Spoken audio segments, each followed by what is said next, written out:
Hi అండి, good morning. Weight loss జర్నీలో day 6కి అయితే వచ్చేసాను.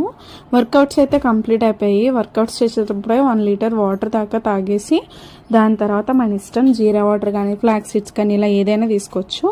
నెక్స్ట్ నేను నట్స్ కూడా తీసుకున్న తర్వాత బ్రేక్ఫాస్ట్కి అయితే చికెన్ రాగి సూప్ విత్ వెజిటేబుల్స్ అవి వేసి చేశాను. అలాగే ఒక ఎగ్ తీసుకున్నా. నెక్స్ట్ లంచ్లోకి అయితే chicken curry, curd, brown rice తీసుకున్నాను. కనీసం రోజుకో 3-4 లీటర్స్ అయితే వాటర్ తీసుకోవాలి. నెక్స్ట్ ఈవినింగ్ 4 o'clockకి నేనైతే పచ్చి ఖర్జూరం తీసుకున్నాను, ఒక 3. ఇదైతే టేస్ట్ చాలా బాగుంది. నైట్ డిన్నర్లోకి అండా కీమా కర్రీ అండ్ 2 పుల్కాస్ తీసుకున్నా. కొద్దిగా బటర్ మిల్క్ కూడా తాగాను. మనం ఫుడ్ ఎంత ఇంపార్టెంట్, దాంతోపాటే నిద్ర కూడా, స్లీప్ కూడా చాలా ఇంపార్టెంట్. నా వెయిట్ అయితే ఇప్పుడు 69 kgs ఉంది. స్టార్టింగ్లో 70.5 ఉంది. సో మరిన్ని వీడియోస్ పోస్ట్ చేస్తాను కన్సిస్టెన్సీగా. And please do follow, please subscribe, please. Thank you.